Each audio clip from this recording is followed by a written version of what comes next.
Bentornati cari amici di Stone Fighters TV a questa nuova puntata di Fighting Week News, settimana ricchissima di novità e non solo sul fronte sport da combattimento e arti marziali. Infatti comincio subito con ringraziare il mio amico Recidivo per avermi inviato la sua magliettina che vedete qui, bellissima magliettina, in occasione del suo nuovo video, del suo nuovo brano che è uscito questa settimana dal titolo Gioia, Amore e Cenere. Vi lascerò giù in descrizione il link per andare a vedere. Veramente complimenti, un pezzo davvero che spacca. Bravo ancora. Poi sul fronte Stone Fighters dobbiamo, tutto lo staff di Stone Fighters, dire 4000 volte grazie ai nostri follower, perché questa settimana abbiamo superato quota 4000 mi piace nella nostra pagina Facebook.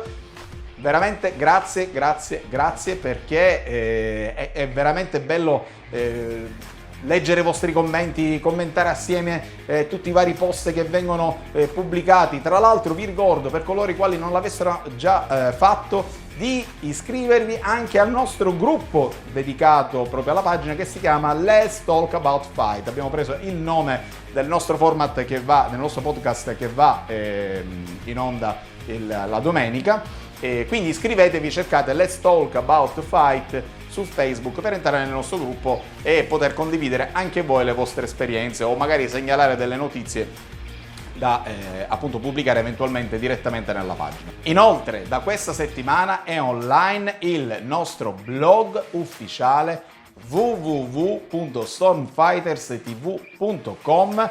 Il blog, che già da tempo era in progettazione, è finalmente online, non del tutto operativo, ma per un buon 70% operativo. Poi ci saranno delle chicche, delle novità che non appena saranno disponibili vi racconteremo, e lì troverete un bel po' di articoli fatti dai nostri redattori, da me personalmente, insomma un bel po' di roba davvero molto interessante. Ma adesso entriamo nel vivo della puntata di Fighting Week News e andiamo a parlare di pugilato, e quindi andiamo a dare la parola al nostro responsabile box, ovvero Marco Filippini.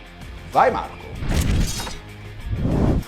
Grazie Francesco e un saluto a tutti gli amici di Stone Fighters TV. Allora, questa è stata una settimana molto ricca di rumors per il mondo della box.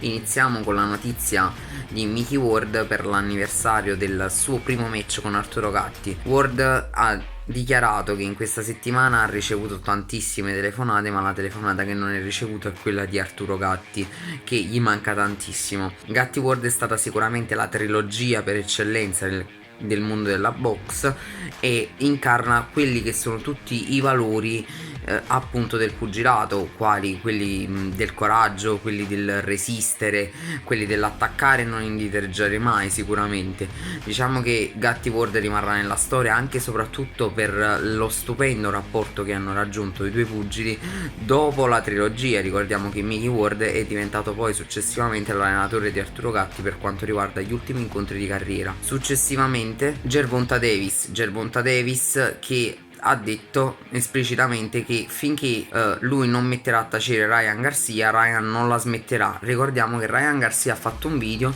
dove si metteva un cuscino sotto la pancia e faceva appunto finta di essere Gervonta Davis in sovrappeso. Sono subito arrivate le parole di Gervonta in risposta a questo video, ovvero che finché non metterà a dormire Garcia lui non smetterà di fare queste sceneggiate.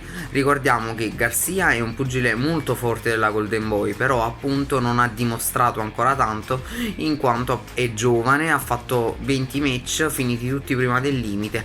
Gervonta tra l'altro è già stato campione del mondo, ha un pugno devastante e quindi sarebbe un bellissimo match da vedere. Notizia importantissima: il 9 giugno ritorna alla grande box e ritorna con Top Rank che ha annunciato appunto due eventi a porte chiuse il 9 e l'11 giugno. Sembra che nell'evento del 9 giugno ci sia anche il nostro connazionale Guido Vianello, ovvero il gladiatore, che è pronto per il suo 7° match da professionista negli Stati Uniti. Questo match potrebbe appunto essere un match che lo può proiettare in quello che è l'Olimpo dei massimi statunitensi.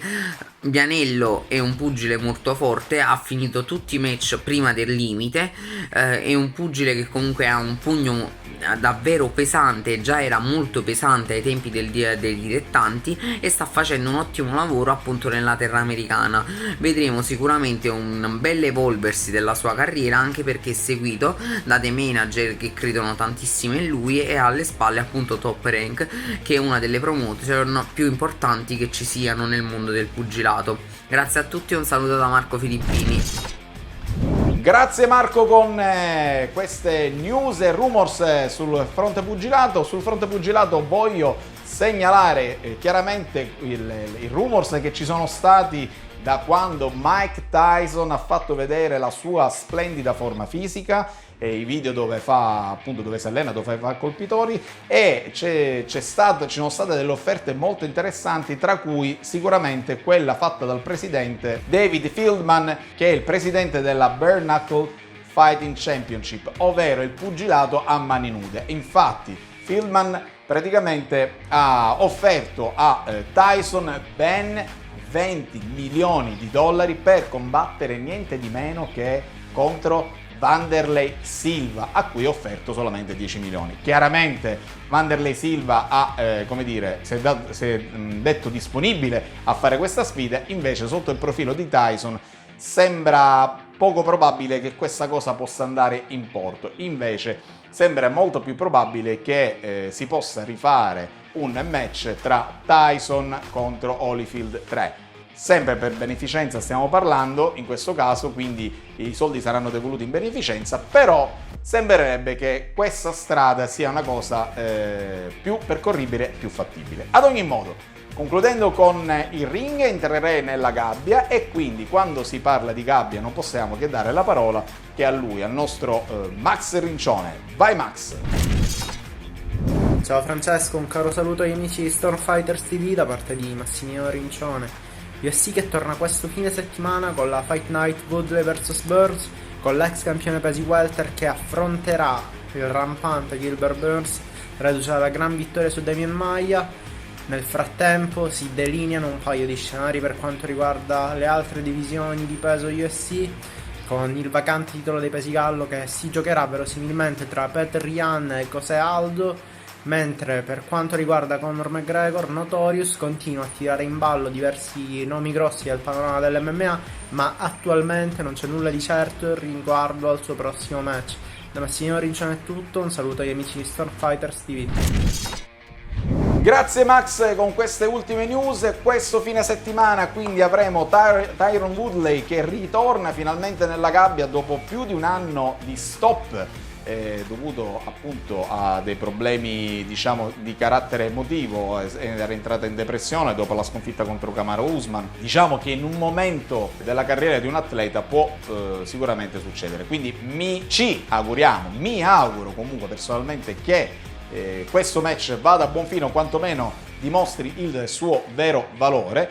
E poi però vorrei portare attenzione su quello che sta succedendo negli ultimi periodi sotto il profilo Conor McGregor. Ebbene sì, lui si fa sempre sentire. Ho fatto un articolo proprio su Conor McGregor che ho praticamente chiamato il fighter più ricercato dai fighters. Ebbene sì, perché allora abbiamo Kamaru Usman che vorrebbe affrontarlo, George Masvidal, addirittura Oscar De La Hoya aveva lanciato il guanto di sfida nei suoi confronti. Poi chi abbiamo? Justin Gage, si parla di Justin Gage. Poi ultimissime novità, Anderson Silva è disponibile a sfidare Conor McGregor. E tra l'altro Conor McGregor su Twitter ha detto anche a lui: accetto la sfida. C'è da dire che Conor McGregor non si è mai tirato indietro a qualsiasi sfida lanciata, ma recentemente sembrerebbe che si possa creare questa situazione con Anderson Silva. Dal mio punto di vista non avrebbe senso questo match. Ricordiamo, Anderson Silva comunque ha 45 anni, grandissimo campione senza ombra di dubbio, ma dal mio punto di vista bisogna dire che ha dato sicuramente quello che poteva dare ai suoi fans, ha dato tanto, ma adesso è nella fase calante. Un match contro Conor McGregor secondo me sarebbe a senso unico, nel senso che darei totalmente favorito McGregor, e quindi secondo me non avrebbe senso nella carriera di Conor McGregor affrontare Anderson Silva, tranne che non si mettono sopra dei dollarozzi interessanti. Invece vedrei più percorribile la pista di Justin Gage, il quale Justin Gage dopo l'ultima vittoria, dopo aver conquistato la cintura di interim contro Tony Ferguson, ha detto di voler chiaramente incontrare Khabib Nurmagomedov per il titolo mondiale, il che ci sta, ma secondo il mio punto di vista nel frattempo, da questo momento fino all'affrontare Khabib, secondo me se Dana White si mette a lavorare su Justin Gage non si tirerebbe indietro a sfidare Conor McGregor e viceversa. Per Justin Gage comunque sarebbe un incontro abbastanza importante, perché ci sarebbero i belli dollarozzi, e comunque Conor McGregor secondo me troverebbe un avversario diciamo assolutissimamente alla sua portata. Tutto il resto non so, non mi convincono molto come possibili match. Ad ogni modo, per oggi è tutto, quindi da parte di Francesco Lafauce, il team di Stone Fighters TV è tutto, noi ci vediamo la settimana prossima. Un saluto e vamos! Stone Fighter TV, yeah. Stone Fighter TV, Stone Fighter TV, yeah. Stone Fighter TV. Prendi un destro e un sinistro e forse un low kick. Sei sul magico schermo di Stone Fighter TV. C'è la Fauci Francesco e non ti perdere il film. Se non piace la lotta non passarci da qui. Stone Fighter TV.